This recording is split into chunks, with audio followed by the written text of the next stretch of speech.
This is Palworld. To be honest, I didn't really know much about this game before going into it aside from the fact that it's apparently Pokemon with guns, so let's play it for 100 days and see how much we can get done. I have some goals that I want to achieve that we'll talk about throughout this video, and now, let's get started. I started this adventure off on my Twitch stream, and chat wanted me to name the world SeaWorld, of course. Then we head on to the character customization screen. The game gives you a lot of control over your character, and you can do funny stuff like this. I decided to just make my character as dummy thick as possible, which looks absolutely ridiculous when we spawn into the actual world. I immediately begin the game by punching this chicken, as anyone would do when they spawn in any game for the first time. This chicken is called Chickapee, and it became one of my favorite pals that was really useful and does some funny things for us later on. On the starting island, we can see some other pals here, but the three starter pals, so to say, are Chickapee, which we already saw, Lamball, this lamb that is in a ball, and Cativa, which is just a cat. They're all solid pals that work well in the base, but I just caught a ton of Chickapees at the start because I had no idea what I was doing and I just thought that the chickens looked funny. This is where I decide on our first goal of the video to find a lucky pal, ideally a lucky Chickapee if I can find one. Lucky pals are basically the Palworld equivalent of shiny Pokemon, but unlike in the newest Pokemon games, there's actually a visual cue to let you know if a pal is lucky or not. I eventually find some wood on the ground and use it to make a primitive workbench, which is needed to make some basic tools as well as pal spheres, which we need to catch these pals. The game starts you off with no pals whatsoever and doesn't give you a starter one at the start. I was surprised by this since again, I knew next to nothing about this game going into it aside from the fact that it was apparently Pokemon with guns, but the more I played this game, the more I realized it's much more different than that. Once I acquire some pal spheres, I punch a Lamball a few times so I can finally catch it, kind of weird I have to physically beat up the pals to catch them, but PETA just look away. Then I catch a Chickapee and I caught whatever I saw for a little while basically. You get EXP bonuses for catching 10 of the same pals, so it's the best way to level up your character. Leveling up your character allows you to increase your stats, so you can also get more stamina and more weight, which allows you to carry around more stuff, and it also helps you unlock new things you can craft like some guns later on. And I'm very curious to see how the guns work in this game. I definitely want to make as many guns as possible, but for now we have to deal with just punching things. You could also use your pals to help you fight against other pals, but this isn't a turn-based system and your pals can sometimes just knock out other pals when you're trying to catch them. So for the most part, I don't really use my pals when battling other pals as I'm trying to catch them. I continue gathering resources and return to the workbench to make a pickaxe as it becomes nighttime. As you can probably imagine, nighttime is really dark. I couldn't see at all, and on top of that, at night we get cold, which causes us to take some damage over time and eventually die. I respawn to get our stuff back and just wait out the night. In this time, I pick a fight with these guards who had guns, and as you can imagine, that didn't go over so well. At this point, we also unlock the pal box, which is where we can store our pals and set our base if we place one down. If we interact with it, we can fast travel to other fast travel points, deploy pals at our base to work for us, and upgrade our base by adding various things to the base. The location I picked for our first base was really close to the starting area, and I didn't pick the best spot as it's pretty small, and there weren't too many resources directly around it, but we can still make it work for the time being. I then begin to gather more materials and pals to work at our base to try to complete the prologue. We have some tasks at the top right of our screen we need to complete, with the last task of the prologue being to take on the first of 5 main tower bosses. I still don't know much about these bosses or how they work with the battles, so I definitely want to try to beat all 5 of those bosses in 100 days if that's even possible. While I was gathering resources, it became nighttime again and I'm forced to make a campfire to keep warm and so I can see. We need to wait out the night again since in order to make a bed to skip the night we need fibers, and at this time I didn't know how to get them. Turns out you can simply just get fibers pretty easily by just crafting an axe and chopping down a tree. You mostly get wood from this as well as some fibers, but at this point in the game I was just punching trees for wood, which is a very inefficient way to get wood. I was a complete noob at the start of this, and it does take me a while to learn how to survive in Palworld, and although I wasn't the biggest fan of this game when I first started playing in my first couple of days, once I got the hang of it, I played practically non-stop for a week straight. I played this game so much that when I was not playing this game, I kept thinking of ways I could improve my base or things I could do in the game, and I just kept hearing the Palworld music in my head, which probably isn't healthy. Once morning hit, we can finally craft an axe and get some more wood and other materials and get quickly weighed down since our weight stat is so low and we can't carry too many things. I thought our extra thick legs would help us carry more items, but it doesn't work that way. Since we were out all night, we see some new pals that only appear at night, like Hookrates, or maybe it's Hookrates, I'm not really sure how to say it, but it looks like a cool owl. Then while getting some more resources, I noticed that it says our pick is damaged, but it still works when mining up some stone. I kept using it to mine stone anyway, since I didn't know at the time that if a weapon is damaged, it just becomes much weaker and gets you a lot less resources. I just thought it would eventually break, but that never happened. When I get back to the base, I craft a wooden chest full of our items, which help with our inventory problem. And the cool thing about chests in this game is if you craft something at your base, it'll pull from any item you have on your chest at your entire base. You don't have to have the items in your inventory when you're actually crafting something. This often resulted in just me placing random chests everywhere and depositing all my junk in there, since I didn't really have to worry about where my items were most of the time. I then finally build a bed, but in order to place it, we need to first make a little house with a roof on top, so now we can finally sleep through the night. I also made a few pal beds so our pals can sleep too, and they're also needed to keep our pals healthy, otherwise they get sick and tired. On the next day, I make a berry farm, which is needed in order to complete a base task to upgrade our base even further, but this also becomes one of the best things at our base once we catch some more pals to help us out with it. The berry farm gives us a ton of berries we can then cook and eat for food or feed to our pals. Then I build a pal gear workbench so we can craft some other things for our pals later on, like a saddle. These early days were spent doing a lot of the basic tasks, gathering resources, and of course dying, like this one time when I accidentally hit a level 38 Memoris when trying to chop down a tree, and it just knocked out all of our pals and then killed us. This did teach me that pals that attack our base can also destroy things that we built at our base and can ruin our progress. Luckily nothing broke this time, but we have to be more careful with pals attacking us close to our base.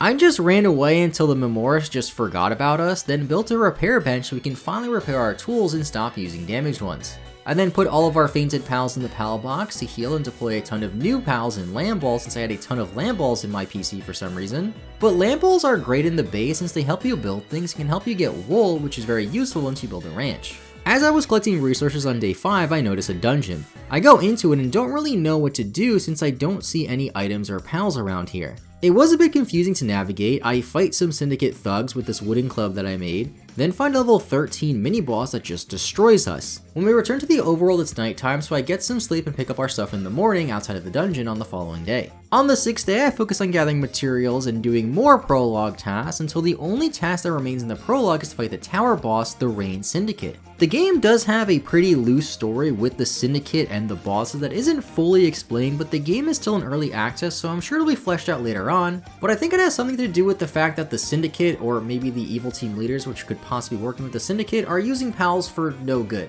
I mean, I don't think we're exactly using pals for good either, since we're literally beating them up and forcing them to work in our base, but we'll find out more about that later. I craft some basic armor as well as a stone mine so we can mine stone at our base, although it's really slow and best suited for a pal that has a stone mining technique so we can automate it. One of the cool things about this game, if you don't know, is you can use your pals to basically work for you at your base, so they can mine stone for you, get wood for you, cook for you, or just help you build things. None of my pals have that skill to help with stone mining as of yet though, but I get interrupted by a raid of wild pals. Raids can happen on your base consisting of either pals or your syndicate thugs, which are pretty easy to take down and are mostly just an annoyance. I crafted a bow and some arrows as well, then entered the first tower boss to fight Zoe and Grisbold.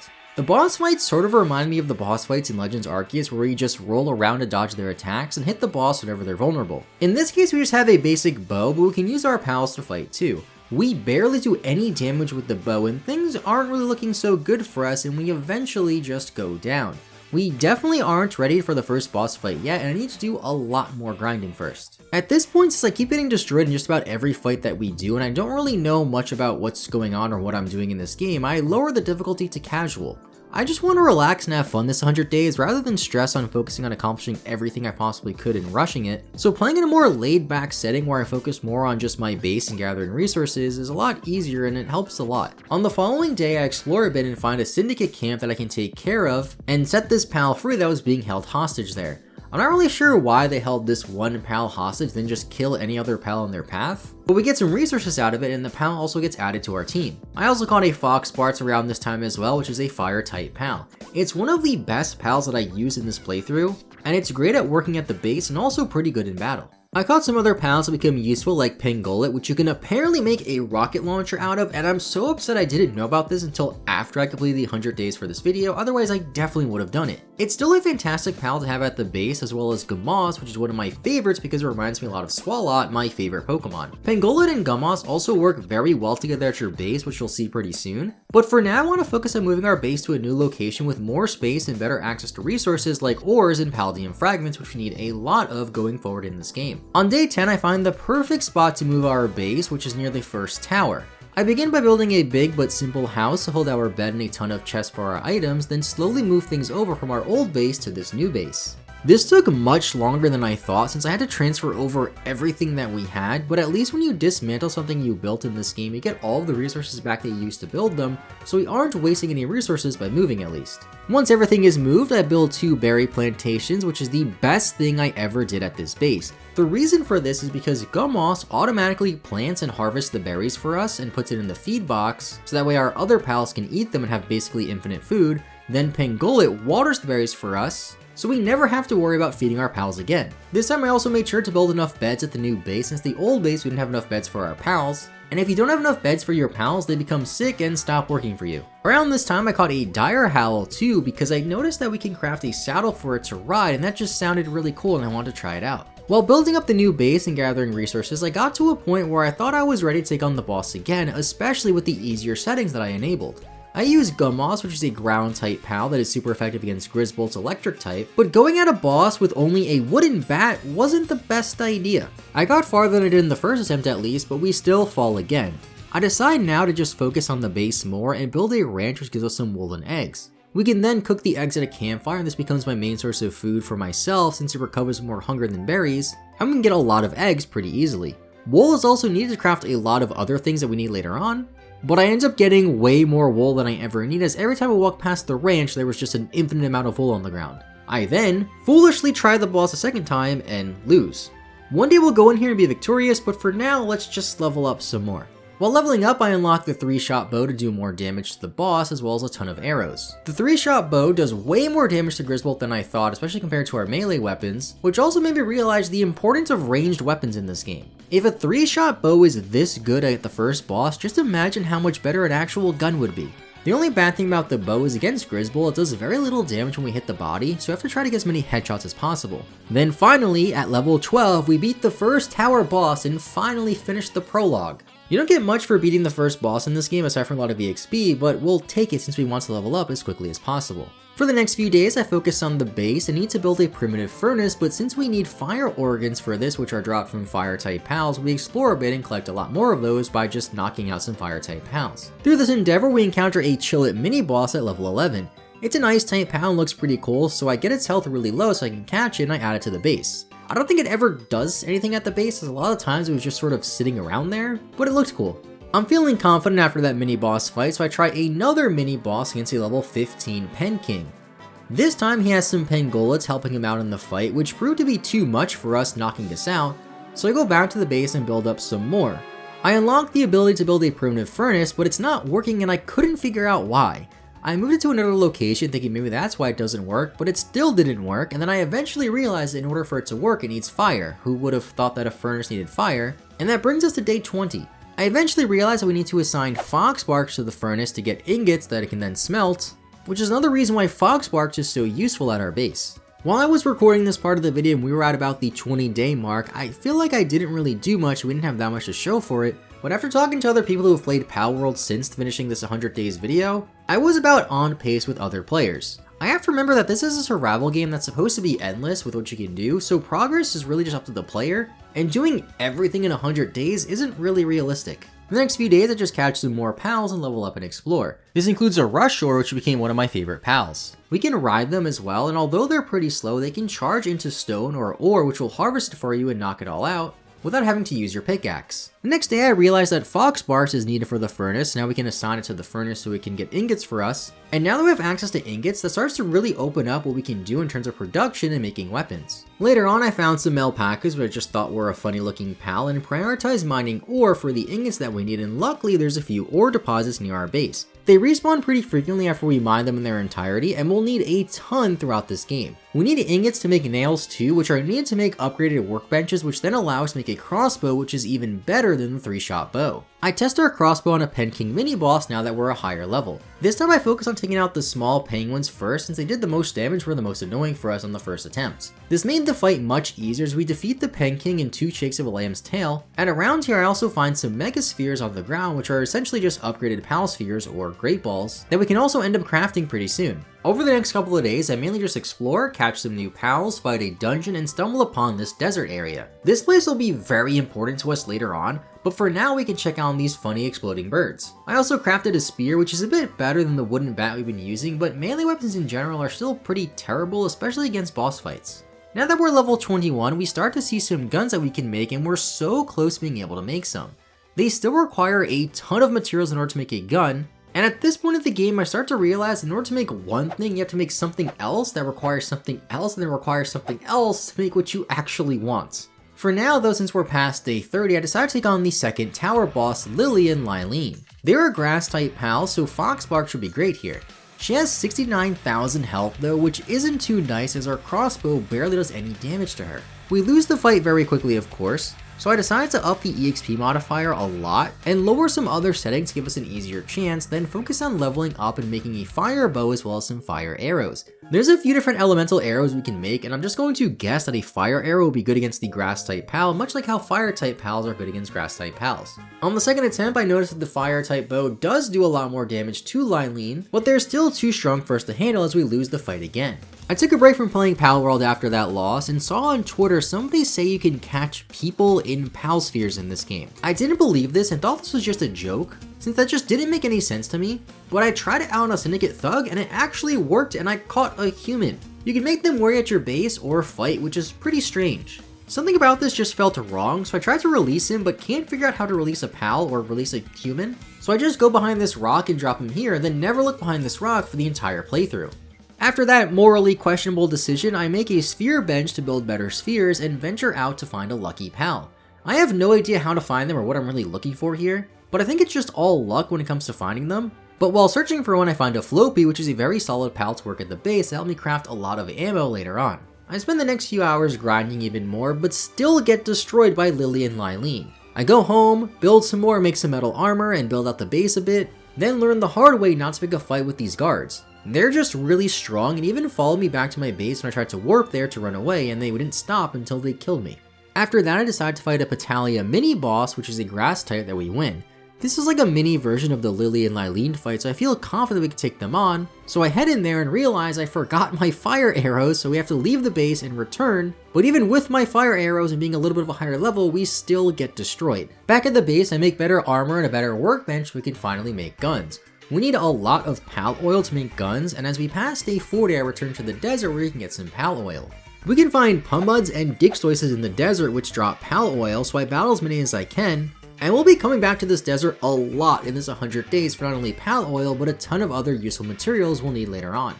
In order to go into the desert, we also need to craft special heat resistant armor.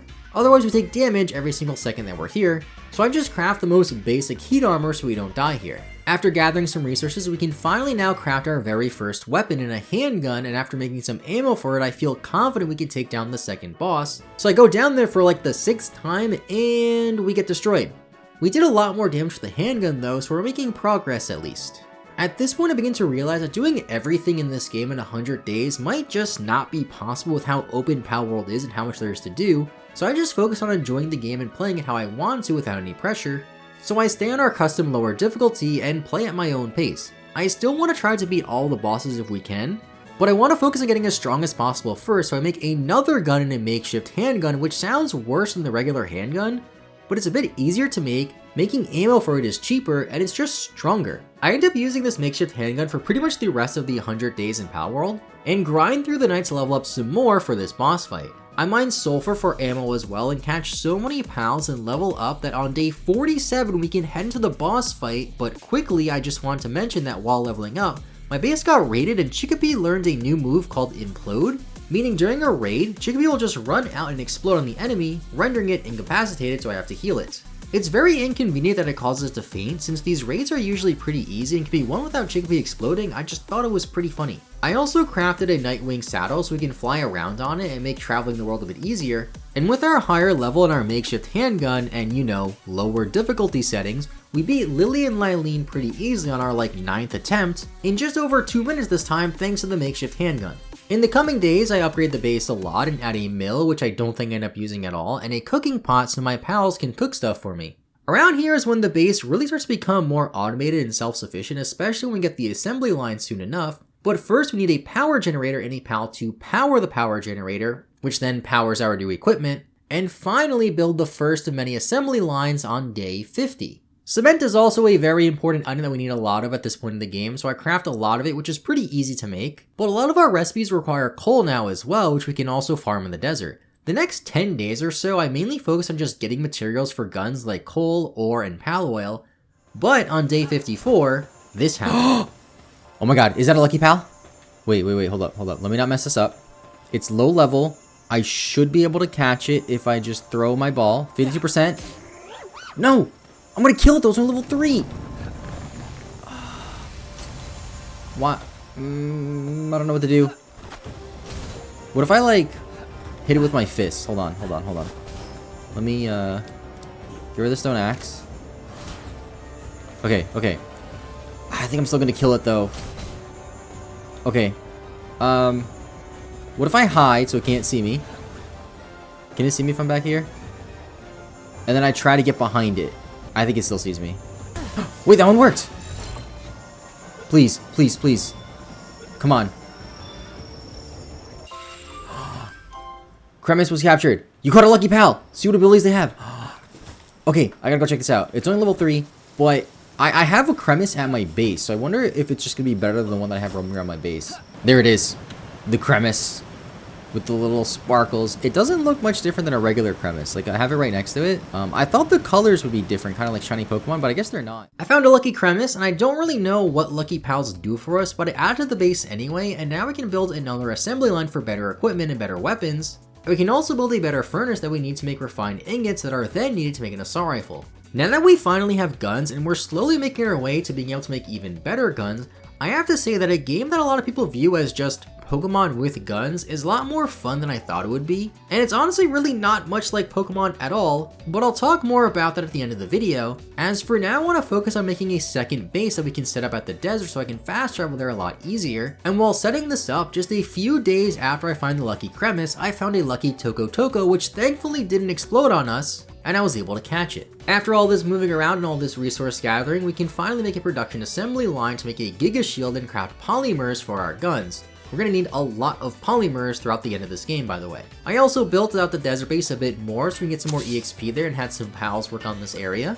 And grind up a ton and catch some more pals like Dixtoys, which is a great pal to have at your base, help you mine stone for you automatically. While catching all the pals and filling out the pal decks isn't the main goal of mine since there are a lot of pals to be caught, leveling up is still a main goal of mine and catching pals is the best way to level up, so we're gonna end up having a good amount of pals by the end of this video. Our base is now at a point where things are just pretty much automatically made for us and some pals help us craft things like ammo or cement, so I spend some time gathering resources outside of the base, which I'm now realizing is what most of this game is, so we can make a weapon assembly line to make an assault rifle, which then needs like 8 other items to make, so it'll be a little while before we actually get the assault rifle. I also waste time making a big metal chest here with our precious refined ingots, which are pretty hard to come by and take a while to make. It's bigger than a wooden chest, but not worth the materials, so I'll just stick with throwing wooden chests all over the place and having our base be a little bit of a mess. Before we can make the assault rifle, we need to make a single shot rifle, which is a very powerful gun that has a very long reload time. It does crazy damage, but the long reload time really makes it so I want to have better weapons, but for now, it'll do. I caught some Sparkets around this point too, which is an electric type PAL because they're needed to power an electric generator, which then powers other things at our base like this electric furnace that we'll need later on to build PAL ingots, which are needed for our assault rifle. Like I was saying before, you want to build an assault rifle, you gotta build something else, which needs something else, which needs something else, which needs something else. On day 63, I find a really cool pal in Relaxosaurus. I don't use it much, but it's the pal that's on the icon of the game, so it has to be important. It also drops pal oil, which is fantastic. Next, I venture out to this volcano area through the night, which is also home of the next main tower boss. I still want to craft more ammo for this fight, so I return to the assembly line at our base, and make a ton more for this fight, then fight Axel and Ozark, an electric and dragon type pal. The single shot rifle does a lot of damage to this boss after each shot, and I ended up beating this boss on the first try, although it took a ton of ammo. I also did have the damage multiplier way up to make it easier, but I'm still surprised at how much ammo is needed to beat each boss. For the next few days, I grind up a ton, level up to a point where we can make a sword, which is actually a decent close range melee weapon that is almost as strong as some of the weaker guns in the game, and realize we need a lot of carbon fiber to also make an assault rifle. We need coal for that, and luckily our second base is located near a lot of coal deposits, so on day 69, nice, we can unlock the assault rifle and make cold resistant armor so we can now go to the mountains without dying. A lot of these final days were just spent crafting, running around, grinding, getting materials to craft some more, and, crafting. We need a ton of carbon fiber, which is made from coal or charcoal, to then craft our assault rifle, which I think is one of the best guns in the game, not counting any rocket launchers. I really want to try and make a rocket launcher though, but we unlock it at level 49 and it takes a ridiculous amount of resources to make, so let's see if we end up getting there. I also want to mention this Flambell pal that I caught a while ago, which in the later half of this playthrough has been my go-to pal. It's a fire type pal which helps us with our furnaces at our base, it's pretty strong, and it's also quite cute. It can even help us out in the boss fight against Marcus and Phalaris on the 4th tower boss, who just flaunts his money in the opening cutscene. I have a feeling there's some sort of story with the tower bosses being evil and using pals to make money or something like that. But aren't we also essentially evil, as we're basically enslaving pals to work for us? So like, who's really the evil one in this situation, and why are we even bothering to stop them? We challenged this boss well into the 70s on our day counter, with Pangolin helping us out as it's part ice type and the boss is a dragon type. The assault rifle we were able to craft before the fight just shreds right through the boss's health, but we ran out of ammo on the assault rifle and started having to use the makeshift handgun. It's really not bad, but we also have to use our single shot rifle to defeat him after using a ton of ammo. The biggest hurdle between these last couple of boss fights is just having enough ammo to get through the fight, and since this one took that much ammo, I can't imagine how much the final tower boss will take. As a little bit of preparation, we fight the level 47 Anubis mini boss near the desert base, which I unfortunately failed to capture as I really wanted to catch it. Then I found a fishing outpost with a merchant that sells us ammo, more specifically assault rifle ammo. All of this grinding for ammo and exploring to try to get a rocket launcher takes us all the way through past day 80. We need to make circuit boards first so we can eventually make the rocket launcher, which requires sulfur, an item we can mine in the snowy mountains near the final boss tower, which also doubles as a good place to fight high level wild pals for experience, and we need to wear our cold resistant armor so we don't die here. This whole ordeal of building towards a rocket launcher took us well into day 90 even, between all of the crafting and gathering of materials, and of course leveling up to actually unlock the rocket launcher. I probably wasn't going about this the most efficient way, but even with how high of level we are, it's still taking a while. A lot of my days spent well into the 90s were just like this. We still need an absurd amount of pal metal ingots from our electric furnace though, and crafting just one takes a lot of time. We just have one more main tower boss to fight and one more key item to make, which are my last two goals for this 100 days video. And with less than 10 days remaining, we're cutting it pretty close. At least we were, until we started having power issues. For some reason, my generator just wasn't holding more than 1% power, and my electric pals, even the enhanced ones, weren't powering it very much, and it was very rarely going past 1% and was often at 0%, which really slowed us down since we can't craft on some assembly lines without power. Eventually, this takes us to day 96, and we still need a lot more refined ingots, so I just make our way to the final boss and hope that our pals can craft enough while I'm gone. I made it there and back as day 98 rolls around, and I realize we need a lot more material still, and we won't have enough time to get to the final boss fight with a rocket launcher for 100 days. So I just focused this day on getting as much ammo as possible for our assault rifle, our handgun, and our makeshift handgun, and get some grenades as well. Victor and Shadowbeak are the final tower boss, and they're no pushover, and although we do some good damage to them with our weapons and our grenades, we eventually run out of ammo entirely and just have to use our sword and our pals. We didn't lose this fight, but the 10-minute timer we have for this boss fight ran out, kicking us out of the fight, and now that's nighttime on day 99, we go to sleep, and that's day 100. We don't have enough resources to fight the boss again before the day is up, so that's our 100 days journey in Palworld, where we actually did quite a lot. To recap, I accomplished more in this game than I thought when I was actually playing through it.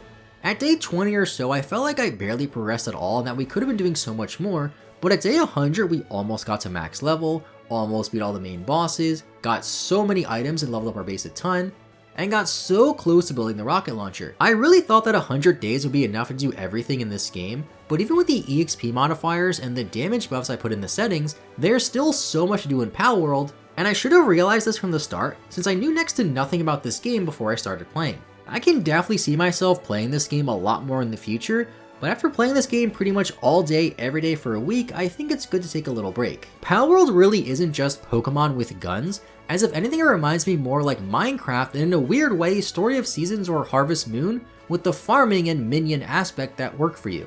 I know some Pokemon fans are mad about this game since some designs are eerily similar to Pokemon, but gameplay wise it still is very different than Pokemon. And at the very least, I hope the success of Palworld pushes Game Freak and Nintendo to make better Pokemon games, as some of the last few games for Pokemon haven't been too great. Palworld's already sold like 10 million copies by the time this video releases, which is an incredible number for a game like this. I think a Legends Arceus style Pokemon game taking some inspirations from Palworld, but without the guns of course, would be amazing, but either way, that was 100 days in Palworld. Leave a like and subscribe if you enjoyed, as it helps the channel a ton, and let me know in the comments down below what your favorite pal is. Mine has to be Gummoss because of how goofy it looks. With all that out of the way, thank you so much for watching, have a great rest of your day, I'll see you all next time, and bye bye.